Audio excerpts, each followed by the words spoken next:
তো প্রিয় শিক্ষার্থী বন্ধুরা, সকলকে স্বাগত জানাচ্ছি চতুরাঙ্গ চারুকলা শিক্ষক নিবন্ধন কোচিং এর পক্ষ থেকে। আশা করি সকলে খুব ভালো আছেন এবং সুস্থ আছেন।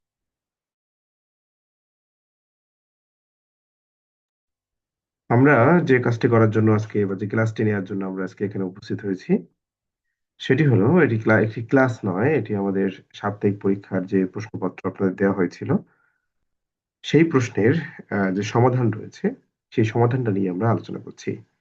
চতুরাঙ্গ চারুকলা শিক্ষক নিবন্ধন প্রস্তুতিমূলক পরীক্ষা, 19তম শিক্ষক নিবন্ধন 2026। পদের নাম সহকারী শিক্ষক চারু ও কারুকলা। পূর্ণমান 200 এবং প্রতিটি ভুল উত্তরের জন্য 0.25 মার্ক কাটা যাবে এবং সময় 3 ঘন্টা ছিল। আমরা জেনারেল যে অংশ ছিল, আহ,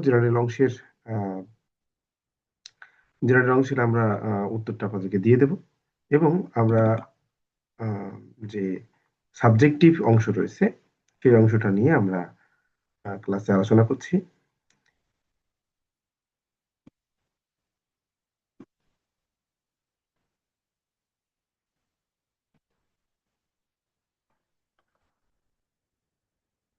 আমরা প্রত্যেকটি অংশ একটু বলে নিই আপনাদেরকে। দেখুন, প্রত্যেকটি যে অংশগুলো বোল্ড করা, অর্থাৎ যে অংশগুলো প্রত্যেকটি দাগের একটি অংশ বোল্ড করা আছে, এটি হলো উত্তর। আপনারা বাকিটা দেখে নেবেন এবং আমি সাবজেক্টিভ অংশ নিয়ে একটু আলোচনা করছি আপনাদের সাথে। বাকি অংশগুলোর আনসার কিন্তু আপনাদের দেওয়া আছে, এগুলো আপনারা দেখে নেবেন। বিষয়ভিত্তিক প্রশ্ন এখান থেকে শুরু আছে। বাংলাদেশের শিল্প ও শিল্পী থেকে প্রশ্ন করা হয়েছিল বিষয়ভিত্তিক প্রশ্ন। এখানে 100 মার্কের প্রশ্ন আছে। সিন্ধু সভ্যতা কোন যুগের সভ্যতা? ব্রোঞ্জ যুগের সভ্যতা। সিন্ধু সভ্যতার প্রধান কেন্দ্র ছিল হরপ্পা এবং মহেঞ্জোদারো। সিন্ধু সভ্যতা কোন সভ্যতায় বর্ণিত অংশ? মেসোপটেমিয়া হবে, এখানে ইয় আকার হবে। সিন্ধু সভ্যতার মূল স্রষ্টা কারা? দ্রাবিড় হবে। বর্তমান শহরের সাথে কোন সভ্যতার মিল খুঁজে পাওয়া যায়? সিন্ধু সভ্যতা। সিন্ধু সভ্যতার কেন্দ্রগুলির মধ্যে প্রথম আবিষ্কৃত হয় মহেঞ্জোদারো। আহ নিচের কোনটির ব্যবহার সিন্ধু সভ্যতার আদিবাসীরা জানতেন না? লোহা। সিন্ধু সভ্যতার কোন কেন্দ্রটি ছিল সিন্ধু নদীর তীরে অবস্থিত? মহেঞ্জোদারো। স্যার আলেকজান্ডার কানিংহাম কত সালে সিন্ধু সভ্যতা পরিদর্শন করেন? 1856 সালে। সিন্ধু সভ্যতা কতদিনে বছর গণনা করা হতো? 360। আহ, সিন্ধু সভ্যতার সিন্ধু সভ্যতায় কত ঋতুতে বিভক্ত ছিল? 6 ঋতুতে। সিন্ধু সভ্যতা হবে, এখানে একটা ইয়া পড়ে গেছে। নির্দিষ্ট দূরত্ব পর পর রাস্তার পাশে কি ছিল? নির্দিষ্ট দূরত্ব পর পর রাস্তার পাশে ছিল কিন্তু আহ সড়ক বাতি এবং ডাস্টবিন। পাত্রের গায়ে সারফেস হিসেবে কি রঙের প্রলেপ ছিল? সাদা। সিন্ধু সভ্যতা, এখানে সিন্ধু সভ্যতায় হবে জায়গাটা। সিন্ধু সভ্যতা পরীক্ষার সময় থাকবে, যদি পড়ে এই প্রশ্নটা, এখানে অবশ্যই সিন্ধু সভ্যতার উল্লেখ থাকবে। সিন্ধু সভ্যতার অন্যতম শিল্প কর্ম কোনটি? মাটির তৈরি 2 চাকার খেলনা। মহেঞ্জোদারো কত বর্গফুট স্থান নিয়ে অবস্থিত ছিল? 80 বর্গফুট। হরপ্পায় কেমন আকৃতির স্তম্ভ পাওয়া গিয়েছে? ডোম আকৃতির। সিন্ধু নাগরিকরা কিসে দক্ষ ছিল? ভাস্কর্য, চিত্রকলা এবং স্থাপত্যে। সিন্ধু সভ্যতার মানুষেরা কোন দেবতার পূজা করতেন? শিব। সিন্ধু সভ্যতায় কতগুলো শিলমোহর পাওয়া গিয়েছিল? 2500। এখানে কত শ্রেণীর মানুষ বসবাস করত? 4 শ্রেণীর। জয়নুল আবেদিন কত শতাব্দীর একজন বিখ্যাত বাঙালি চিত্রশিল্পী ছিলেন? 20 শতাব্দী। জয়নুল আহ ডাক নাম, এখানে ডাক নাম হবে এটা। সরি, এটা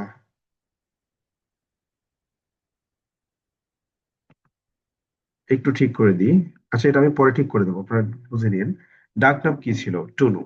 জয়নুল আবেদিন কোন জেলায় জন্মগ্রহণ করেন? ময়মনসিংহ। জয়নুল আবেদিন কত ভাই বোন ছিলেন? 9 ভাই বোন। টাঙ্গাইলে থাকাকালে জয়নুল কোন রোগে আক্রান্ত হয়েছিলেন? ম্যালেরিয়া। জয়নুল আবেদিনের পিতা পেশায় কি ছিলেন? Sub inspector. দেখুন, পরীক্ষার সময় এখানে অবশ্যই চিত্রশিল্পী কথাটি আনতে হবে, চিত্রশিল্পী জয়নুল আবেদিন এরকম কথাটি আনতে হবে। জয়নুল হবে না, চিত্রশিল্পী মানে জয়নুল আবেদিন বা চিত্রশিল্পী বা চিত্রকর, একটা কথা এখানে লিখতে হবে। অবশ্যই পরীক্ষার সময় এরকম সুন্দরভাবে থাকবে, আমরা না দিতে পারার জন্য দুঃখিত। জয়নুল আবেদিন আহ জয়নুল আবেদিনের গুরু কে ছিলেন? মুকুল দে। জয়নুল আবেদিনের ছবির বিষয় কি ছিল? প্রকৃতি ও নদ নদী। জয়নুল আবেদিনের দুর্ভিক্ষের চিত্রমালায় অশুভের প্রতীক কি ছিল? শকুন। জয়নুল আবেদিন কোন কোন প্রাণীকে প্রতীকী হিসেবে ব্যবহার করেছেন? কাক ও গরু। মনপুরা সত্য চিত্রকর্মটি কোন সালে অঙ্কন করেন? 1970। বাংলাদেশের জাতীয় জাদুঘরে জয়নুল আবেদিনের সংগৃহীত শিল্পকর্মের সংখ্যা 807।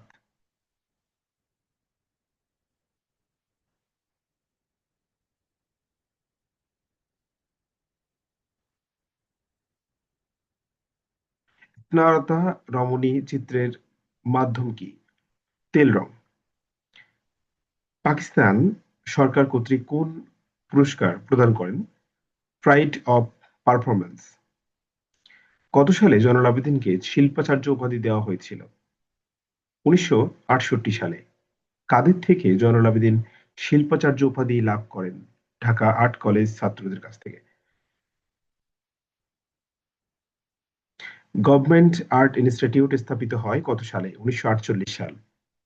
গভর্নমেন্ট আর্ট ইনস্টিটিউট সূচনাকালে কতজন ছাত্র নিয়ে শুরু হয়? 18 জন।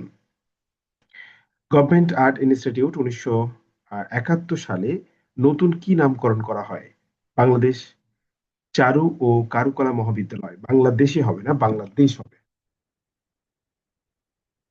জয়নুল আবেদিন কত সালে বাংলাদেশ শিল্পকলা একাডেমির উপদেষ্টা হন? 1974 সালে। কামরুল হাসান কত সালে জন্মগ্রহণ করেছিলেন? 1921 সালের ডিসেম্বর মাসে। কামরুল হাসান পৈতৃক কামরুল হাসানের পৈতৃক নিবাস কোথায় ছিল? নারেঙ্গাতে। কামরুল হাসানের প্রায় চিত্রে কম্পোজিশন কেমন আকৃতির ছিল? বৃত্তাকার। রমণী ফুল কোন ধরনের চিত্রকর্ম? কাব্যিক। নারী ও বৃক্ষ চিত্রের মাধ্যম কি? জল রং। প্রার্থনা 1965 কি ধরনের চিত্র ছিল? রেখাচিত্র। প্রার্থনা 1965 চিত্রের মাধ্যম কি ছিল? কালিকলম। কামরুল হাসানের জীবনের শেষ রেখাচিত্র কোনটি? দেশ আজ বিশ্ব বিহায়ের খপ্পরে। কামরুল হাসানের কোন চিত্রের মাধ্যমে 90 দশকের স্বৈরাচার বিরোধী আন্দোলনের পটভূমি তুলে ধরেন? দেশ আজ বিশ্ব বিহার খপ্পরে।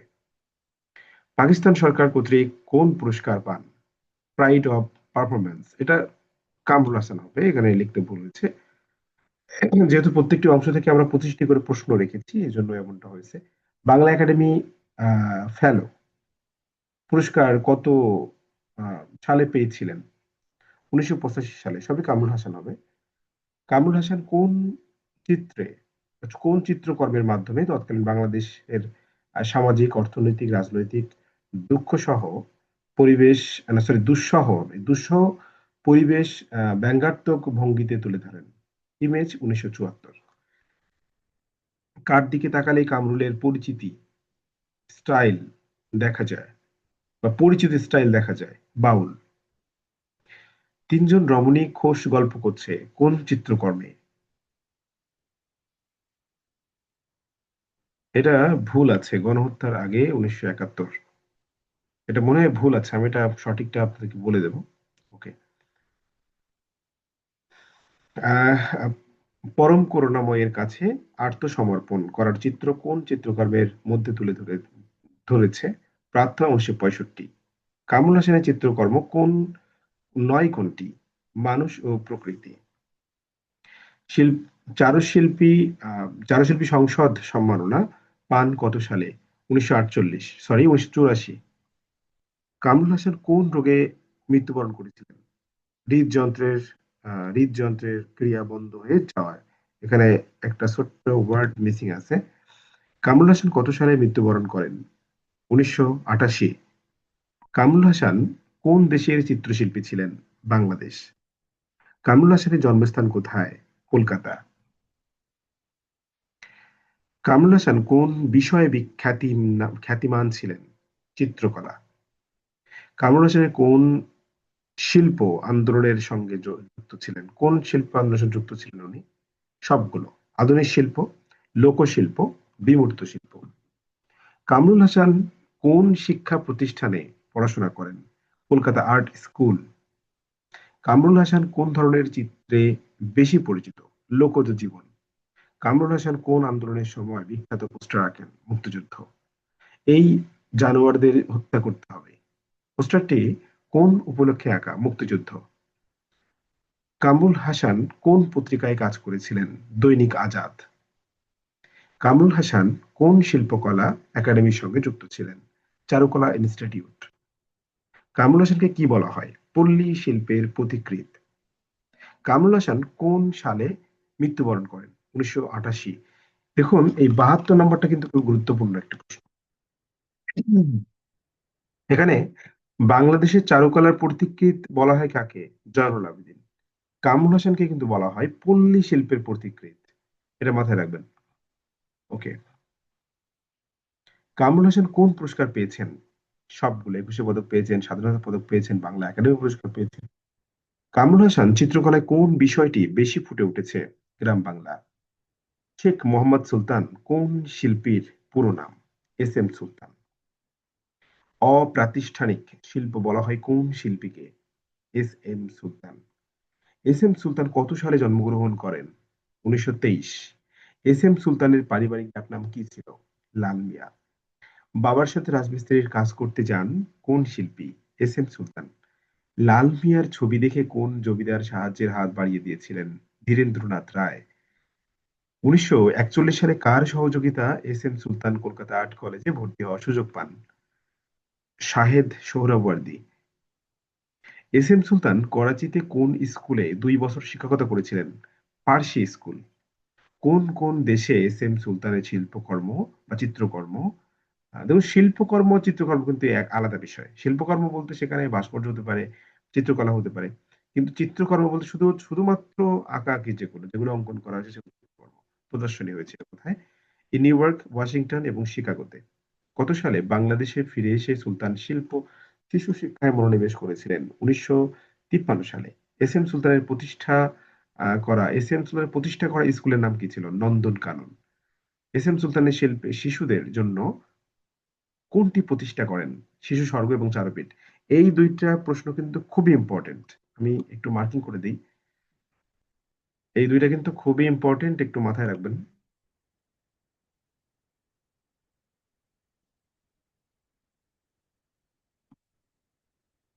এই দুটো কিন্তু খুবই গুরুত্বপূর্ণ। আগে একটা দিয়েছি কোনটা? আগে একটা দিয়েছি হলো এই একটা।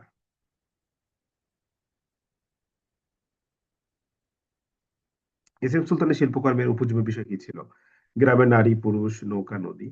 পেশিবহুল কৃষক চিত্রায়নের জন্য বিখ্যাত কোন শিল্পী? এস এম সুলতান। এই একটা গুরুত্বপূর্ণ প্রশ্ন। খুবই গুরুত্বপূর্ণ প্রশ্ন কিন্তু, হ্যাঁ। যেগুলো মার্কিং করছি সেগুলো একটু ভালো করে আহ জেনে নেওয়ার চেষ্টা করবেন। ওকে। আচ্ছা, এরপরে দেখুন, এস এম সুলতান চিত্রে কোন বিষয়টি বিশেষ করে ফুটিয়ে তুলেছেন? এটা হচ্ছে গ্রামীণ জীবনের শক্তি ও কর্ম। এটাও কিন্তু গুরুত্বপূর্ণ একটা প্রশ্ন। চর দখল চিত্রকর্মটি কোন রঙে আঁকা? তেল রং। এছাড়া এই ধরনের প্রশ্ন খুব কম আসবে, কিন্তু এই উপরের যে প্রশ্নটা এটাও কিন্তু গুরুত্বপূর্ণ একটা প্রশ্ন, হ্যাঁ। মানে এই একটা প্রশ্নের মাধ্যমে আহ শিল্পাচার্য, সরি, এস এম সুলতান এস এম সুলতানের মানে পুরো বিষয়টাই কিন্তু এখানে ক্লিয়ার হয়ে যাচ্ছে। মানে ওনার চিত্রকর্ম, ওনার আঁকা আঁকি সবকিছু।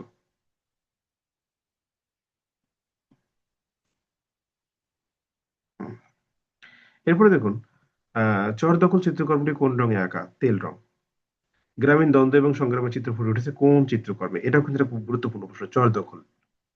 কোন চিত্র গল্পটি গ্রামীণ জীবনের টিকে থাকার লড়াই হিসেবে প্রতীয়মান হয়েছে? বন্যার পর। বন্যার পর টিকে থাকার যে লড়াই সেটা বোঝানো হয়েছে। বর্তমানে প্রথম বৃক্ষরোপণ চিত্রকর্মটি কোথায় সংরক্ষিত আছে? বাংলাদেশ শিল্পকলা একাডেমি। দেখুন, আপনারা এই প্রশ্নগুলো সব কিন্তু শিটে পাবেন। যে শিট আপনাদের দেওয়া হয়েছে সব প্রশ্নের উত্তর কিন্তু ওখানে রয়েছে, ওখান থেকে দেখে নেবেন। সামাজিক অসঙ্গতি ও যুদ্ধের ভয়াবহতা প্রকাশ পেয়েছে কোন চিত্রকর্মে? হত্যাযজ্ঞ। শিল্পের কখনো পুরস্কার হয় না কথাটি কোন শিল্পীর? এস এম সুলতান। এটা কিন্তু গুরুত্বপূর্ণ প্রশ্ন। এটা কিন্তু খুবই গুরুত্বপূর্ণ একটি প্রশ্ন। এরপরে আসুন, এস এম সুলতান কত সালে মৃত্যুবরণ করেছিলেন? 1994। এস এম সুলতান কোন শহরে মারা যান? যশোর। শেষ নিঃশ্বাস ত্যাগের পরে S M S M sorry S M S হয়ে গেছে। এস এম সুলতান কে কোথায় সমাহিত করা হয়? সমাহিত করা হয়েছিল যে নড়াইল। হ্যাঁ? এই বানানটা ভুল আছে। প্রথম বৃক্ষরোপণ শিল্পকর্মটি কোন শিল্পী আঁকা? প্রথম বৃক্ষরোপণ। এটা কিন্তু খুবই গুরুত্বপূর্ণ একটা প্রশ্ন।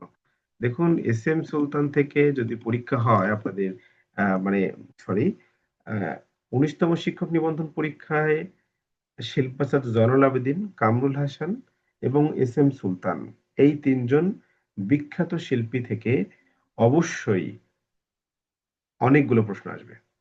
লিখে রাখেন খাতায়, মিলিয়ে নিয়েন। আর যদি সৃষ্টিকর্তা চান এখান থেকেই সেই প্রশ্নগুলো আপনারা পেয়ে যেতে পারেন। খুব ভালো থাকবেন, সুস্থ থাকবেন। আগামী পরীক্ষার জন্য আপনাদেরকে আমন্ত্রণ জানাচ্ছি এবং আগামী পরীক্ষায় আপনাদের প্রশ্ন থাকবে শিল্পী আ শাহাবুদ্দিন আহমেদ উনাকে নিয়ে এবং আপনারা জানেন যে আমাদের পরীক্ষাগুলো যেভাবে হয় সেটা হলো আ এবার দিন যে পরীক্ষায় যে বিষয়গুলো থাকবে ওটা অগ্রিম বলে দিই সেটা আমরা অলরেডি আপনাদেরকে বলে দিয়েছি। চলুন একটু দেখে নেয়া যাক যে যেগুলো বলে দিয়েছি আপনাদের সেই অনুযায়ী কি, কি পরীক্ষায় থাকছে।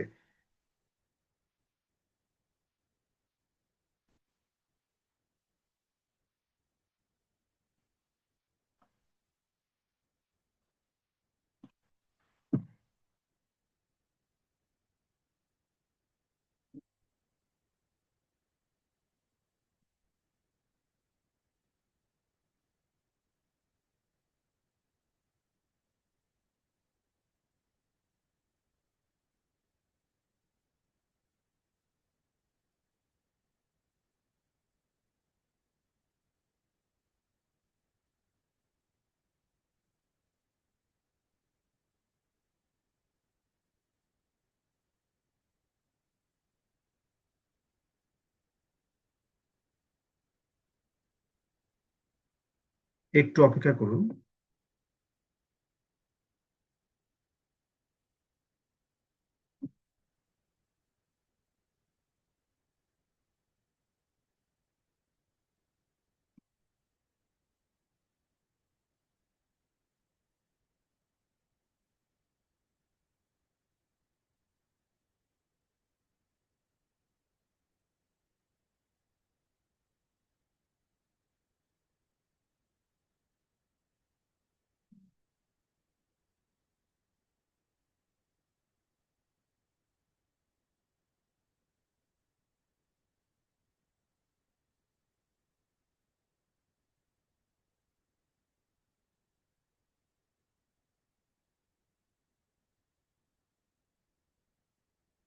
সর্বশেষ আ এবার পরীক্ষায় যেটা থাকবে সেটা হলো সাপ্তাহিক সিলেবাস সাধারণ ১০০, বিষয়ভিত্তিক ১০০, বিষয় এবং বিষয়ের শিরোনাম, মার্ক এবং সময়।